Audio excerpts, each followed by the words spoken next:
नमस्कार, एक बार फिर से आप सभी का तहे दिल से हार्दिक स्वागत है। यूपी पुलिस भर्ती 2022 असिस्टेंट ऑपरेटर की अगर आप तैयारी कर रहे हैं, हेड ऑपरेटर या रेडियो ऑपरेटर की तैयारी कर रहे हैं, तो आपके लिए साइंस की क्लास आपकी स्टार्ट हो चुकी है। ये हमारी क्लास नंबर 35 है। इसके पहले हमने 34 तक अच्छे से कंप्लीट कर लिया है। अगर आपने इसके पहले 34 क्लास नहीं देखी है तो आप देख लेना। चैनल की प्लेलिस्ट में आप जाकर के हर एक क्लास को क्रम के अनुसार देख सकते हैं, या फिर अगर आप टेलीग्राम चैनल से ज्वाइन है तो टेलीग्राम पर भी जाकर के आप हर एक क्लास को लिंक के माध्यम से आसानी से देख सकते हैं। मेरे प्यारे भाई, मैं आप सभी को बता दूं कि जो भी क्लासेस आपके लिए हो रही हैं, हर एक क्लास आपके लिए इंपॉर्टेंट हो रही है, चाहे वो साइंस की हो, जीके हो, हिंदी हो, या फिर गाइस कोई अन्य क्लास हो। आपके लिए हर एक क्लास इंपॉर्टेंट है। आपके एग्जाम में सीधे टपकने वाले क्वेश्चन मैं आपके लिए लेकर आता हूँ। अपने हिसाब से मैं इंपॉर्टेंट क्वेश्चन आपके लिए लेकर आता हूँ। सो प्लीज़, आप अगर आपने इसके पहले की क्लासेस नहीं देखी, यानी प्रीवियस क्लासेस नहीं देखी हैं, तो आप चैनल की प्लेलिस्ट को विजिट करके हर एक क्लास को क्रम के अनुसार देख सकते हो। चलिए मेरे प्यारे भाई, आज की इस बेहतरीन लाजवाब क्लास की शुरुआत करते हैं। अब आपका सिलेक्शन आपकी मुट्ठी में ही होगा, क्योंकि एग्जाम गुरुजी बाय अरविंद सर आपके लिए पूरी जी जान शिद्दत के साथ लगा हुआ है। गाइस, जैसे ही मुझे समय मिलता है मैं आपकी क्लास ले लेता हूँ। वैसे भी आप जानते हैं कि टाइम मैनेजमेंट की बहुत कमी है, इसलिए गाइस मैं आपकी रीजनिंग एंड मैथ नहीं हो रही है, लेकिन कल से आपकी मैथ भी क्लासेस होंगी। आप बिल्कुल भी निश्चिंत रहिए, ठीक है। और आज गाइस मैं अभी मतलब 8 बजे आपकी साइंस चल रही है। मेरे प्यारे भाई, अब साइंस क्लास खत्म होने के तुरंत बाद मैं आपकी रीजनिंग की क्यूज करवाऊंगा टेलीग्राम पर। रीजनिंग की अगर आप क्यूज करना चाहते हैं टेलीग्राम पर, तो आप टेलीग्राम पर जाइए और टेलीग्राम पर आपको सर्च करना है अरविंद सर जी। आपको क्या सर्च करना है? कैपिटल लेटर में अरविंद सर जी आपको सर्च कर लेना है। टेलीग्राम पर आपको हमारा क्यूज वाला ग्रुप मिल जाएगा। आप जाकर के वहाँ पर आसानी से क्यूज को भी अटेंड कर सकते हैं। गाइस, क्यूज को अटेंड करने से क्या होता है कि आपको हर एक क्वेश्चंस को अच्छे से समझ में आ जाता है, आपकी प्रैक्टिस हो जाती है। और आप सभी जानते हैं practice makes perfect. That means ये हुआ मेरे प्यारे भाई कि प्रैक्टिस से आप अपने आप को परफेक्ट बना सकते हो, अपनी तैयारी को और भी धार दे सकते हो। इसलिए गाइस, प्रैक्टिस आपकी बहुत ज़रूरी होती है। तो इसके पहले कि अगर आपने क्लासेस नहीं देखी तो चैनल के माध्यम से आप देख सकते हैं, प्लेलिस्ट के माध्यम से। पहला क्वेश्चन है कि निम्न में से किसका अपवर्तनांक सर्वाधिक होता है? देखो, मैं आपको बता दूं, अगर क्वेश्चंस आपको स्पष्ट नहीं दिख रहे हैं तो क्लास या फिर कहा जाए तो वीडियोस की क्वालिटी को थोड़ा हाई कर लीजिएगा। अगर आप गाइस 240 पर देख रहे हैं तो कृपया आप 360 पर कर ले, या अगर आपको 360 पर भी स्पष्ट नहीं दिख रहा है तो आप 480 कर लेंगे। निश्चिंत है कि आपको गाइस ऐसे बिल्कुल स्पष्ट रूप से क्लास दिखने लगेगी। देखो, इसमें अपवर्तनांक सबसे अधिक किसका होता है, आपसे यह क्वेश्चन पूछा गया। आप सभी ये जानते हैं गाइज, इसमें बैगनी रंग का अपवर्तनांक सबसे कम होगा और लाल रंग का अपवर्तनांक जो है मेरे प्यारे भाई, ये सबसे कम होता है, ठीक है। तो सबसे अधिक आपसे बात कहा गया यहाँ पर, तो बैगनी आपका बिल्कुल करेक्ट हो जाएगा। जो भी प्यारे भाई बहन ऑप्शन बी बता रहे हैं बिल्कुल सही हो जाएगा। निम्न में से किस विद्युत चुम्बकीय तरंग की तरंग दैर्ध्य ज़्यादा होती है? यानी सबसे अधिक किस विद्युत चुम्बकीय तरंग की तरंग दैर्ध्य होती है? मतलब ये हुआ मेरे प्यारे भाई कि इसमें सबसे अधिक इलेक्ट्रिक मैग्नेटिक वेव्स जो है गाइस, या जिसका जो गाइस वेवलेंथ है, ये मैक्सिमम किसकी होती है, आपसे यह क्वेश्चन पूछा गया। इसका जो सही आंसर हो जाएगा वो हो जाएगा एक्स रेस की, या फिर जिन्हें आप कहते हो एक्स किरण। माय डियर फ्रेंड्स, यहाँ पर सही आंसर हो जाएगा एक्स किरणों की।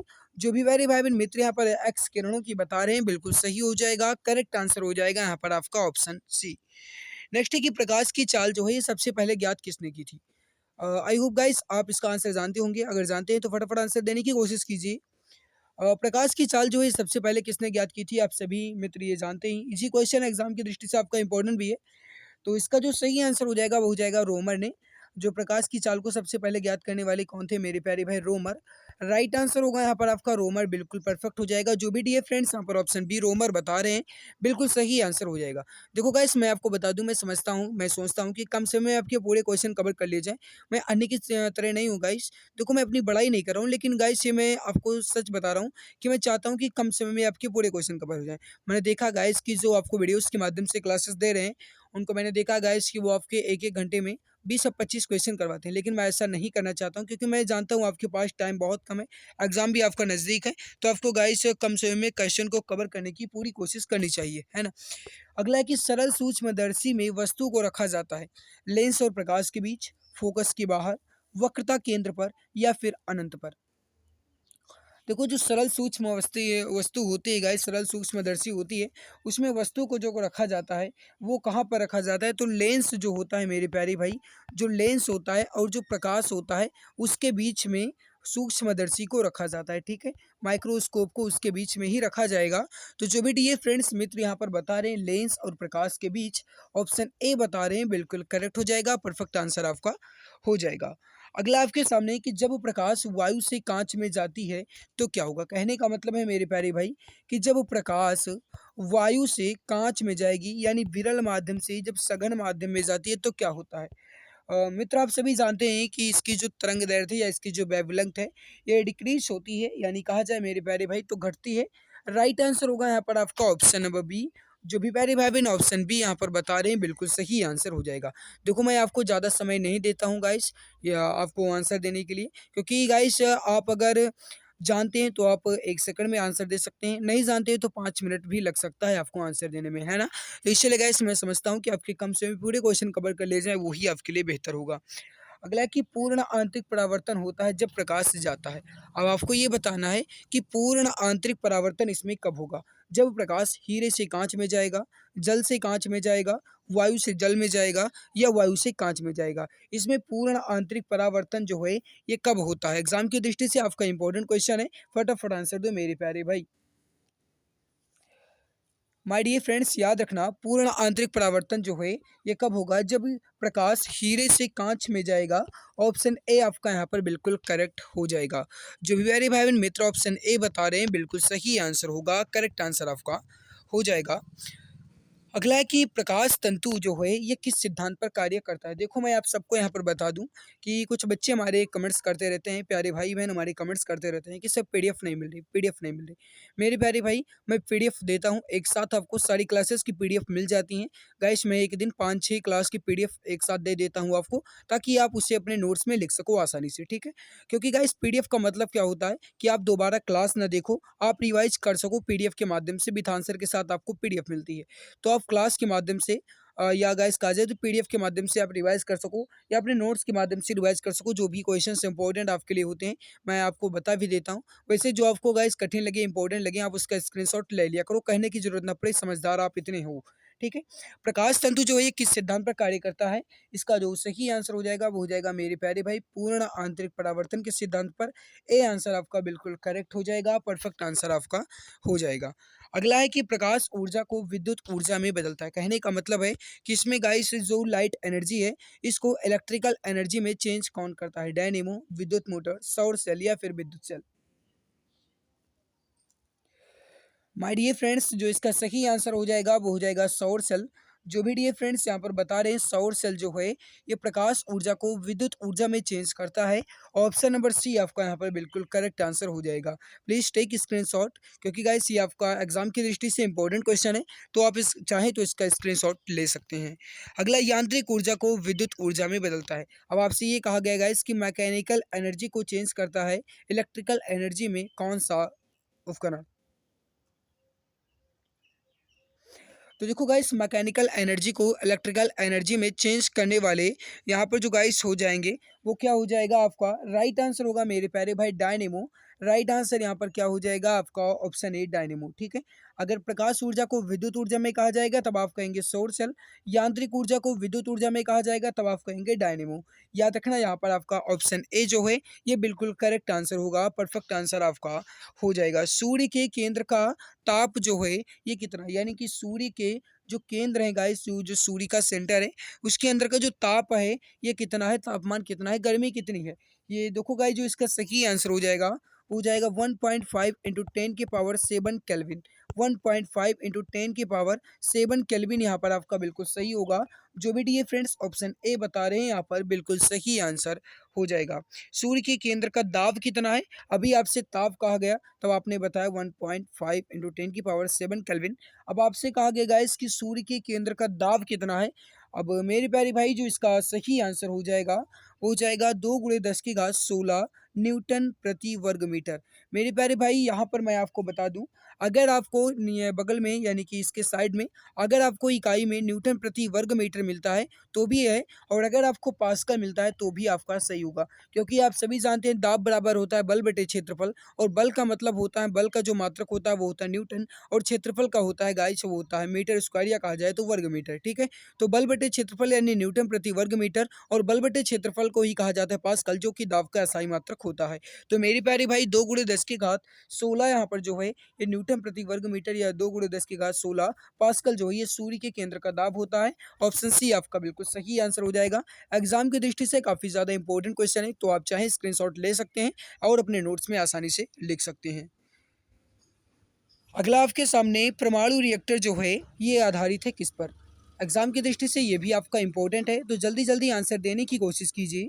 परमाणु रिएक्टर जो है ये किस पर आधारित है। माय डियर फ्रेंड्स, जो इसका सही आंसर हो जाएगा वो हो जाएगा नाभिकीय विखंडन पर। ऑप्शन नंबर बी आपका बिल्कुल सही आंसर होगा। नाभिकीय विखंडन पर परमाणु रिएक्टर जो है ये गाइस आपका बेस्ड है। ऑप्शन नंबर बी आपका बिल्कुल राइट आंसर हो जाएगा। नेक्स्ट आपके सामने कि परमाणु बम जो है ये आधारित है। मेरे प्यारे भाई, अब परमाणु बम आपसे कहा गया, अब यह नाभिकीय विखंडन पर है, बट यहाँ पर आपको 2 ऑप्शन में मिल रहे होंगे नाभिकीय विखंडन। आप तो ये जानते हैं कि परमाणु बम जो है नाभिकीय विखंडन पर है। अगर नाभिकीय संलयन, नाभिकीय विखंडन ये ऑप्शन में मिलता है तो आप नाभिकीय विखंडन बताएंगे। लेकिन अगर आपको नियंत्रित नाभिकीय विखंडन, अनियंत्रित नाभिकीय विखंडन ये मिलता है तब आप क्या चेंज करेंगे, यानी है कि तब आप क्या क्लिक करेंगे, ग्रीन करेंगे। देखो, जब परमाणु बम आधारित आपसे क्वेश्चन पूछा जाएगा तो याद रखना मेरे प्यारे भाई, परमाणु बम जो है गाइस ये अनियंत्रित हो जाता है, यानी कि अनियंत्रित परमाणु विखंडन पर आधारित यह एक गाइस है, ठीक है। तो अनियंत्रित परमाणु विखंडन जो गाइस है, परमाणु बम जो है ये किस पर आधारित है, तो ये अनियंत्रित नाभिकीय विखंडन पर आधारित हो जाएगा। जो भी डियर फ्रेंड्स यहाँ पर ऑप्शन सी बता रहे हैं बिल्कुल सही हो जाएगा, करेक्ट आंसर आपका हो जाएगा।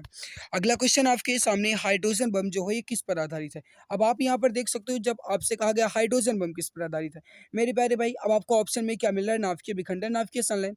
अब अगर आपसे क्वेश्चन में ये कहा जाता कि हाइड्रोजन बम आधारित है नाभिकीय विखंडन, नाभिकीय संलयन, अनियंत्रित नाभिकीय विखंडन, अनियंत्रित नाभिकीय संलयन, तब आप क्या क्लिक करते। मेरे प्यारे भाई याद रखना, अगर आपसे ये कहा जाता है, थोड़ा समझने की कोशिश करना, हाइड्रोजन बम किस पर आधारित है, तो याद रखना नाभिकीय संलयन पर आधारित होगा। यहाँ पर आपका राइट आंसर क्या हो जाएगा, ऑप्शन बी। परमाणु बम किस पर है, तो वो अनियंत्रित नाभिकीय विखंडन या नाभिकीय विखंडन पर है। लेकिन अगर हाइड्रोजन बम आपसे कहा जाएगा तो याद रखना नाभिकीय संलयन पर होगा। जो भी डियर फ्रेंड्स ऑप्शन बी यहाँ पर बता रहे हैं बिल्कुल सही हो जाएगा, परफेक्ट आंसर आपका हो जाएगा। माय डियर फ्रेंड्स, मैं आपसे हाथ जोड़कर निवेदन करता हूँ, दिल की गहराई से रिक्वेस्ट करना चाहता हूँ, अगर आपने अभी तक क्लास को लाइक नहीं किया है तो एक बार दिल की गहराई से सभी प्यारे भाई बहन लाइक ज़रूर कर देंगे। मेरे प्यारे भाई, अगर मैं आपके लिए पूरी जी जान शिद्दत के साथ आपके साथ अपना कीमती समय खर्च करता हूँ तो आप सभी की जिम्मेदारी ये फर्ज बनता है कि कम से कम आप क्लास को तो लाइक कर ही दिया करो। तो my dear friends, hydrogen bomb जो है ये नाभिकीय संलयन पर होगा। क्लास को लाइक कर देना, ठीक है, कहने की जरूरत ना पड़े, समझदार हो, अपनी जिम्मेदारी समझते हो कि मैं आपके लिए अपना कीमती समय खर्च करता हूँ, तो आपकी क्या जिम्मेदारी है, आप अपनी जिम्मेदारी समझते हो, नन्हे बच्चे नहीं हो, ठीक है। तो यहाँ पर आपका सही आंसर क्या हो जाएगा, नाभिकीय संलयन बिल्कुल करेक्ट हो जाएगा। नेक्स्ट है आपके सामने कि सिलिकॉन तथा जर्मेनियम ये अर्धचालक होते हैं। क्या गाइज एक संयोजी हैं, त्रिसंयोजी हैं, पंच संयोजी हैं या चतुर्थ संयोजी। ये एग्जाम की दृष्टि से आपका ये भी इंपॉर्टेंट क्वेश्चन है, तो जल्दी जल्दी आंसर देने की कोशिश कीजिए। मेरे प्यारे भाई, जो इसका सही आंसर हो जाएगा वो हो जाएगा चतुर्थ संयोजी है। सिलिकॉन और जर्मेनियम ये गाइज जो हैं एक सेमीकंडक्टर होते हैं, यानी अर्धचालक होते हैं, और ये चतुर्थ संयोजी होते हैं। नेक्स्ट है कि पॉजिट्रॉन की खोज जो है ये किसने की थी। अब दिमाग अगर आप लगाएंगे तो आसानी से आपका आंसर आ सकता है।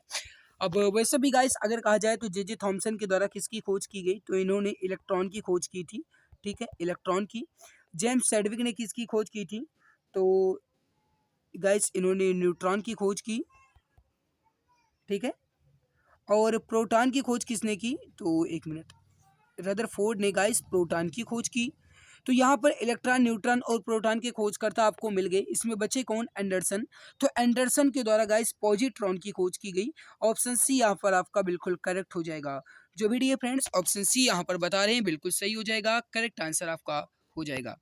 चलिए मेरे प्यारे भाई, नेक्स्ट है कि एक कूलाम आवेश जो है ये कितने इलेक्ट्रॉन के बराबर होता है। वैसे आप जानते हैं कि आवेश का जो गाइस SI मात्रक होता है ये कूलाम होता है, और एक कूलाम बराबर कितने इलेक्ट्रॉन होते हैं अगर आपसे ये पूछा जाता है।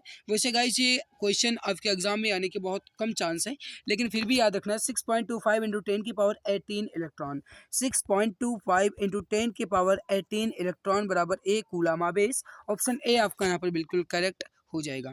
अगला कि किसी तार की प्रतिरोधकता जो है ये निर्भर करती है। ये एग्जाम की दृष्टि से आपका यह इंपॉर्टेंट क्वेश्चन है, फटाफट आंसर दो मेरे प्यारे भाई। किसी भी तार की प्रतिरोधकता जो है ये किस पर निर्भर करती है, आपसे यह क्वेश्चन पूछा गया। इसका मुख्य रूप से अगर कहा जाए सही आंसर क्या होगा, तो गाइस वो उसी पदार्थ पर निर्भर करेगी, यानी वो किस प्रकार का पदार्थ है। अगर किसी तार की प्रतिरोधकता जो है गाइस ये किस पर निर्भर करती है, तो पदार्थ पर निर्भर करेगी कि किस प्रकार का पदार्थ है, उस पर निर्भर करती है तार की प्रतिरोधकता। राइट आंसर होगा आपका ऑप्शन नंबर वी। नेक्स्ट है कि 1 वाट घंटा जो है ये बराबर होता है 3.6 इंटू 10 की पावर 3 कैलोरी के, 3.6 इंटू 10 की पावर 3 जूल, 4.2 जूल या 1 हॉर्स पावर या 1 अश्व शक्ति। देखो अगर कहा जाए 1 वाट घंटा किसके बराबर होता है, तो मेरे प्यारे भाई याद रखना 3.6 इंटू 10 की पावर 3 जूल, 3.6 इंटू 10 की पावर 3 जूल के बराबर होगा 1 वाट घंटा। राइट आंसर होगा यहाँ पर आपका ऑप्शन नंबर बी, बिल्कुल सही है, ऑप्शन बी आपका बिल्कुल सही हो जाएगा। नेक्स्ट है आपके सामने मैक संख्या का उपयोग किसकी चाल निर्धारण के लिए किया जाता है, और ये एग्जाम की दृष्टि से आपका इंपॉर्टेंट क्वेश्चन है, फटाफट आंसर दो मेरे प्यारे भाई। राइट आंसर क्या हो जाएगा, देखो जो मैक संख्या है गाइस ये इसका जो उपयोग है ये किसकी चाल के निर्धारण के लिए किया जाता है, अगर आपसे पूछा जाता है तो याद रखना मेरे प्यारे भाई। तो माय डियर फ्रेंड्स याद रखना मैक संख्या का उपयोग जो है ये किसकी चाल के निर्धारण के लिए किया जाएगा, विमान की चाल। ऑप्शन नंबर सी आपका बिल्कुल राइट होगा, करेक्ट आंसर आपका हो जाएगा। चलिए अगला क्वेश्चन आपके सामने है, एक कार बैटरी में प्रयुक्त विद्युत अवघट्य होता है। कहने का मतलब है जो कार में बैटरी उपयुक्त होती है गाइस उसमें विद्युत अवघट्य क्या होता है। याद रखना गाइस इसका जो सही आंसर हो जाएगा वो हो जाएगा उसमें होता है सल्फ्यूरिक अम्ल। माय डियर फ्रेंड्स उसमें क्या होता है, सल्फ्यूरिक अम्ल होता है। यहाँ पर आपका राइट आंसर होगा आपका ऑप्शन नंबर बी, बिल्कुल परफेक्ट हो जाएगा। अस्पष्ट दर्शन की जो न्यूनतम दूरी होती है, अब मेरे प्यारे भाई कहने का मतलब ये है अस्पष्ट दर्शन या कहा जाए स्पष्ट दृष्टि की न्यूनतम दूरी कितनी होती है, या गाइस स्पष्ट देखने के लिए जो कम से कम दूरी होनी चाहिए ये कितनी होनी चाहिए। तो इसका जो सही आंसर हो जाएगा वो हो जाएगा गाइस न्यूनतम 25 सेंटीमीटर। ऑप्शन सी आपका बिल्कुल राइट होगा। इजी क्वेश्चन है, एग्जाम में टपकने के चांस भी बहुत ही कहा जाए तो बहुत ज़्यादा नहीं है, लेकिन फिर भी याद रखना है मेरे प्यारे भाई 25 सेंटीमीटर यहाँ पर आपका सही आंसर होगा। बहुत इजी क्वेश्चन है। प्रकाश के तरंग सिद्धांत को किसने प्रतिपादित किया, यह क्वेश्चन जो है गाइस ये आपसे पूछा जा सकता है, और वैसे भी आप जानते भी होंगे। देखो अगर आपसे कहा जाता है कि प्रकाश के तरंग सिद्धांत, और अगर आपसे कहा जाता है प्रकाश का कण सिद्धांत, अगर कण सिद्धांत कहा जाएगा तब आप कहेंगे सर आइजैक न्यूटन, लेकिन अगर कहा जाता है तरंग सिद्धांत या फिर कहा जाए वेव थ्योरी जो है गाइस ये किसने प्रतिपादित किया, तो ये हाइगेंस के द्वारा किया गया था। आपने इंटर में पढ़ा भी होगा गाइस क्लास 12th में, हाइगेंस का तरंग सिद्धांत है ना। तो यहाँ पर गाइस जो हाइगेंस है ये आपका बिल्कुल सही आंसर हो जाएगा। जो भी डी फ्रेंड्स ऑप्शन सी यहाँ पर बता रहे हैं बिल्कुल परफेक्ट होगा, राइट आंसर आपका हो जाएगा। अगला, इंद्रधनुष में किस रंग का विक्षेपण अधिक होता है। माय डियर फ्रेंड्स यहाँ पर क्वेश्चन आप देख लो, ऑप्शन आपको नीचे सेकंड पेज में मिल रहा होगा। किस रंग का विक्षेपण जो है ये अधिक होता है, बैगनी, पीला, लाल या फिर नीला। यहाँ पर मैं लिख दे रहा हूँ गाइस, अगर आपको ये स्पष्ट नहीं दिख रहा है तो यहाँ पर देख लो।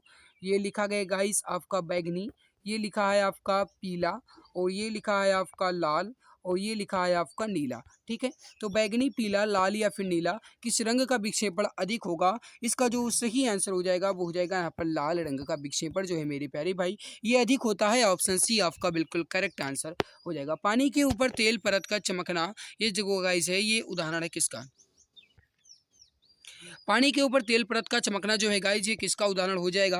राइट आंसर हो जाएगा यहाँ पर आपका हो जाएगा व्यक्तिकरण का।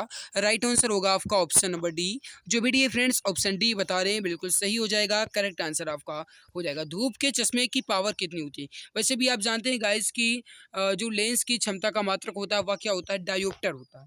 एक मिनट मेरे प्यारे भाई मैं आपको समझाने की कोशिश करता हूँ। जो गाइस चश्मे या कहा जाए मेरे प्यारे भाई लेंस की क्षमता का मात्रक, जो लेंस के पावर का गाइस मेजरमेंट होता है ये डायोप्टर में होता है, याद रखना ठीक है।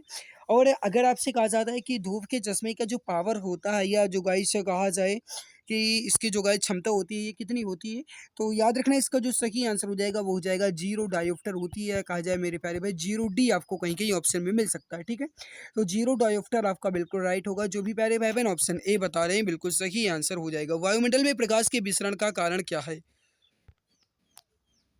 अगर आपने अभी तक क्लास को लाइक नहीं किया तो लाइक ज़रूर कर दीजिएगा, ये आपकी जिम्मेदारी है, फ़र्ज आपका बनता है कम से कम क्लास को लाइक कर दिया करो। एंड जो भी फ्रेंड्स चैनल पर पहली बार आए हैं, जो भी प्यारे भाई बहन चैनल पर पहली बार विजिट किए हैं, वो सब्सक्राइब कर लेंगे। सब्सक्राइब करने से उन्हें बेनिफिट होगा, कोई भी क्लासेस अपलोड होंगी टाइम टू टाइम उन्हें नोटिफिकेशन जो है ये मिलता रहेगा। वायुमंडल में प्रकाश के विसरण का कारण क्या? विसरण क्या मतलब हुआ मेरे प्यारे भाई कि वायुमंडल में जो प्रकाश है ये फैलता है, इसका कारण क्या है मुख्य रूप से? अगर आपसे पूछा जाता है तो वैसे भी गाइस आप जानते होंगे, जो गाइस वायुमंडल में धूल के कण उड़ते रहते हैं, उसके कारण ही वायुमंडल में प्रकाश का विसरण होता है। तो राइट आंसर होगा यहाँ पर धूल कण। जो भी फ्रेंड्स ऑप्शन ए बता रहे हैं बिल्कुल सही हो जाएगा, करेक्ट आंसर आपका हो जाएगा। पास्कल जो है किसकी इकाई है? इजी क्वेश्चन है, छोटे छोटे बच्चे जानते होंगे। एग्जाम्पल की गाइस कहा जाए तो ये बहुत छोटे बच्चे जानते होंगे, ठीक है, जो क्लास 5 या 6 में पढ़ते होंगे। तो देखो जो पास्कल है गाइस ये किसकी इकाई है? अगर आप देखेंगे तो दाब जो है गाइस, ये दाब जो है और इसका ऐसा ही मात्रक पास्कल ही होता है, ठीक है। ऊर्जा जो है गाइस जिसका कहा जाए तो अगर आपसे कहा जाता है खाद्य ऊर्जा तब आप कहेंगे कैलोरी, लेकिन अगर आपसे कहा जाता है केवल और केवल ऊर्जा तब आप कहेंगे जूल। कार्य का भी मात्रक जूल ही होता है, और बल का गाइस कहा जाए तो न्यूटन होता है, सीजीएस पद्धति में डाइन होता है, ठीक है। अगला, प्रकाश की गति जो है ये किसके बीच से जाती हुई न्यूनतम होगी? कहने का मतलब है प्रकाश जो है गाइस किस में कम होगा, ये आपसे क्वेश्चन पूछा गया। देखो मेरे प्यारे भाई, मैं आपको बता दूं कि प्रकाश जो है गाइस ये ठोस में बहुत ही कम या मंद गति में विचरण करता है, और सबसे तेज जो है गाइस प्रकाश की गति किस में होती है? तो निर्वात में होती है। तो मेरे प्यारे भाई यहाँ पर जो कांच जो है, या कहा जाए मेरे प्यारे भाई जो ग्लास है, इसमें प्रकाश की गति जो है ये बहुत ही न्यूनतम होती है या बहुत ही कम होती है। राइट आंसर होगा यहाँ पर आपका ऑप्शन नंबर ए। जो भी फ्रेंड्स ऑप्शन ए बता रहे हैं बिल्कुल सही होगा। अगर आपसे कहा जाता है मेरे प्यारे भाई ध्वनि की गति जो है ये सबसे अधिक किस में होगी, तब आप कहेंगे ठोस में। अगर कहा जाए किस में ध्वनि संचरण नहीं कर सकती या किस में वो अपना गाइस वेग नहीं कर सकती, तो वो हो जाएगा आपका वैक्यूम या फिर निर्वात। राइट होगा आपका ऑप्शन यहाँ पर ए। अगला है कि सूर्य की ऊष्मा पृथ्वी पर कैसे पहुंचती है? कई बार मैंने आप सभी को बताया है, वैसे भी आप जानते भी होंगे। फटाफट आंसर दो, राइट आंसर क्या होगा? सूर्य की ऊष्मा पृथ्वी पर कैसे पहुंचती है, या फिर मेरे प्यारे भाई कहा जाए सूर्य का प्रकाश जो है ये पृथ्वी पर किसके कारण पहुंचता है, ये कैसे पहुंचता है? तो देखो गाइस, जो सूर्य का प्रकाश है ये पृथ्वी पर लगभग 500 सेकंड या कहा जाए तो 8 मिनट 16 सेकंड में पहुंचता है। और ये किसके माध्यम से पहुंचता है? तो याद रखना मेरे प्यारे भाई, विकिरण के माध्यम से पहुंचता है। किसके माध्यम से पहुंचता है? विकिरण के माध्यम से पहुंचता है। ये सूर्य की ऊष्मा भी जो है ये पृथ्वी पर विकिरण के माध्यम से पहुंचती है, ठीक है। राइट आंसर यहाँ पर क्या होगा आपका? ऑप्शन बी बिल्कुल परफेक्ट हो जाएगा। नेक्स्ट है, रेफ्रिजरेटर में थर्मोस्टेट का कार्य क्या है? रेफ्रिजरेटर कहा जाए या फिर गाइस अपने घर की भाषा में कहा जाए तो फ्रिज जिन्हें आप कहते हो, उसमें जो थर्मोस्टेट लगा होता है इसका कार्य क्या होता है? मेरे प्यारे भाई, एक समान ताप को बनाए रखना, या फिर गाइस अगर आप टीवी भी देखते होगे तो उसमें भी गाइस थर्मोस्टेट लगाए जाते हैं, ठीक है, ताकि एक समान ताप बना रहे। यानी कि अगर लाइट या कहा जाए मेरे प्यारे भाई जो बिजली है, विद्युत है, ये अगर तेज आता है या धीमी आती है तो कोई भी इफेक्ट उपकरण पर ना पड़े, इसके लिए गाइस थर्मोस्टेट का प्रयोग किया जाता है। ऑप्शन सी यहाँ पर आपका बिल्कुल सही हो जाएगा। नेक्स्ट है, शुद्ध जल का जो क्वथनांक होता है फ़ारेनहाइट स्केल पर, वो क्या होगा? गाइस ये एग्जाम की दृष्टि से काफी ज्यादा इंपॉर्टेंट क्वेश्चन है, आप चाहें तो स्क्रीनशॉट ले सकते हैं अपने नोट्स में लिखने के लिए। शुद्ध जल का गाइस जो क्वथनांक होता है फ़ारेनहाइट स्केल पर, ये कितना होगा अगर आपसे पूछा जाता है? तो याद रखना इसका जो सही आंसर हो जाएगा वो हो जाएगा 212 डिग्री फ़ारेनहाइट। राइट आंसर होगा यहाँ पर आपका ऑप्शन नंबर डी। नेक्स्ट है कि केल्विन तापमापी पे बर्फ का जो गलनांक है, या मेरे प्यारे भाई कहा जाए यहाँ पर जो गलनांक बिंदु होगा, ठीक है, ये जो है ये कितना होगा? इसका आंसर आप बताएंगे। फटाफट राइट आंसर दो मेरे प्यारे भाई, राइट आंसर क्या हो जाएगा? देखो जो केल्विन मापी पर बर्फ का जो गलनांक होगा ये कितना होगा? अगर आपसे पूछा जाता है तो याद रखना मेरे प्यारे भाई 273 केल्विन। कितना होगा? 273 केल्विन। ए आंसर आपका बिल्कुल राइट होगा। नेक्स्ट है, ध्वनि का वेग सबसे ज्यादा होगा। अभी मैंने आप सभी को बताया था, आपने देखा भी होगा। वैसे मैंने आप सभी को ये बता रखा था गाइस कि ध्वनि जो है सबसे अधिक किस में गति करती है? ठोस में।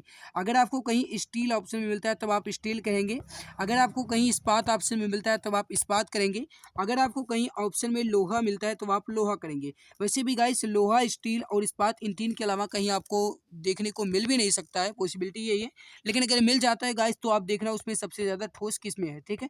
जिसमें भी सबसे ज़्यादा गाइस ठोस होगा, सॉलिड स्टेट होगा, उसी में ध्वनि जो है ये सबसे ज़्यादा संचरण करेगी, या इसमें ध्वनि का वेग सबसे अधिक होगा। तो इस्पात यहाँ पर आपका बिल्कुल सही होगा। ध्वनि जो है गाइस ये निर्वात में गति नहीं करती है, याद रखना, इस्पात में गति करेगी। ऑप्शन ए आपका बिल्कुल राइट आंसर होगा। ध्वनि का वेग सबसे अधिक होगा। अब आपसे मैंने अभी अभी आपको बताया मेरे प्यारे भाई, ध्वनि जो है सॉलिड स्टेट में सबसे ज़्यादा संचरण करती है।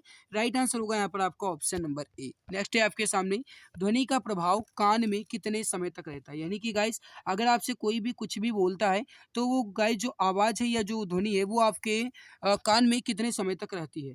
वैसे भी गाइस अगर जो मैं भी आपको मैं यहाँ पर बता रहा हूँ, पढ़ा रहा हूँ, आप इस कान से सुनते होंगे, उस कान से निकाल देते होंगे, लेकिन फिर भी गाइस आपके कान में थोड़ी देर तक वो रहती है हमारी आवाज़। वो कितनी देर तक रहती है अगर आपसे पूछा जाता है तो याद रखना गाइस 1/10 सेकंड के बराबर होती है, यानी 1 सेकंड के 10वें भाग के बराबर होगी। राइट आंसर यहाँ पर क्या हो जाएगा आपका ऑप्शन नंबर बी। जो वीडियो फ्रेंड्स ऑप्शन बी बता रहे हैं बिल्कुल सही आंसर हो जाएगा। तो मेरे प्यारे भाई ये आपके सामने आंसर रहा जो बुक में दिया हुआ था, ठीक है। अगर आपको हमारी मेहनत अच्छी लगे लाइक जरूर करना। जो वीडियो फ्रेंड्स अपने मित्र तक इस क्लास को शेयर नहीं किया, मैं एक बार इस मित्र अपने इस क्लास को अपने प्यारे भाई बहन तक शेयर करेंगे, साझा करेंगे, ताकि उन्हें भी इसका बेनिफिट मिल सके। जो वीडियो फ्रेंड्स चैनल पर पहली बार विजिट किया, मैं सब्सक्राइब कर लेंगे। गाइस सब्सक्राइब करने से आपको ही बेनिफिट मिलेगा, कोई भी क्लासेस अपलोड होगी टाइम टू टाइम नोटिफिकेशन आपको मिलेगा, आपकी एक भी क्लास मिस नहीं होगी और आपका सपना पूरा होने में गाइस आपको और भी सफलता मिल सकती है। तो मेरे प्यारे भाई हमारी मेहनत कैसी लगी, आपका स्कोर कितना रहा 36 क्वेश्चन में कमेंट में ज़रूर बताना, ठीक है। और अगर आप चैनल पर पहली बार आए तो सब्सक्राइब जरूर कर लीजिए गाइस, इससे आपको बेनिफिट मिलेगा, ठीक है। इसकी पीडीएफ कहाँ मिलेगी कुछ बच्चे कहते हैं, तो देख लो मेरे प्यारे भाई, वैसे मैंने हर एक क्लास में बता रखी है। तो इसकी पीडीएफ जो है गाइस ये आपको एग्जाम गुरुजी बाय अरविंद सर के नाम से जो टेलीग्राम चैनल है वहाँ पर आपको इसकी पीडीएफ मिल जाएगी। अगर आप चाहें तो मुझे इंस्टाग्राम पर भी गाइस डीएम कर सकते हैं, कोई समस्या है तो आप इंस्टाग्राम पर भी मुझे डीएम कर सकते हैं। इसके लिए आप इंस्टाग्राम पर सर्च करना अरविंद जायसवाल 000, इंस्टाग्राम पर आपको हमारी आईडी मिल जाएगी, ठीक है। तो आज की इस बेहतरीन लाजवाब क्लास में इतना ही, मिलते हैं दूसरी नई क्लास में, तब तक के लिए बहुत बहुत धन्यवाद। अब सरकारी नौकरी पाना हुआ और भी आसान, अब आपका सपना होगा अपना। जी हाँ, अगर आप किसी भी गवर्नमेंट जॉब जैसे UP police constable, assistant operator, head operator या फिर रेडियो ऑपरेटर या यूपी लेखपाल या किसी भी गवर्नमेंट जॉब की तैयारी कर रहे हैं तो आपके लिए सुनहरा मौका है। आप YouTube channel exam Guruji by Arvind sir के साथ जुड़कर अपनी तैयारी को और भी परफेक्ट बना सकते हैं। इस चैनल के माध्यम से आपको free live classes, recorded classes और गवर्नमेंट जॉब के नोटिफिकेशन आपको टाइम टू टाइम अपडेट मिला करेंगे। इसके अलावा सारी क्लासेस की पीडीएफ, हैंड रिटन नोट्स और बुक्स बिल्कुल फ्री में Telegram channel exam Guruji by Arvind sir पर मिलेगा। इसके लिए आप टेलीग्राम पर सर्च करें exam Guruji by Arvind sir और फाइल वाले ऑप्शन पर क्लिक करके हर एक क्लास की पीडीएफ, हैंड रिटन नोट्स एवं बुक्स को बिल्कुल फ्री में पा सकते हैं। गाइस अगर आप मुझे इंस्टाग्राम पर फॉलो करना चाहते हैं तो इंस्टाग्राम पर सर्च करें अरविंद जायसवाल 000 और वहाँ पर भी मुझे डीएम कर सकते हैं। कोई भी समस्या है तो वहाँ पर भी आप मुझसे संपर्क करना चाहते हैं तो संपर्क कर सकते हैं। इसके अलावा अगर आप फेसबुक पेज को लाइक करना चाहते हैं तो exam Guruji by Arvind sir के नाम से फेसबुक पेज है, उसको भी आप लाइक एवं फॉलो कर सकते हैं। तो मेरे प्यारे भाई बहन आप जुड़े रहिए exam Guruji by Arvind sir के साथ, क्योंकि अब आपका सपना होगा अपना। एक सीट कंफर्म है, अब की बार सरकारी नौकरी तुम्हारे हाथों में होगी।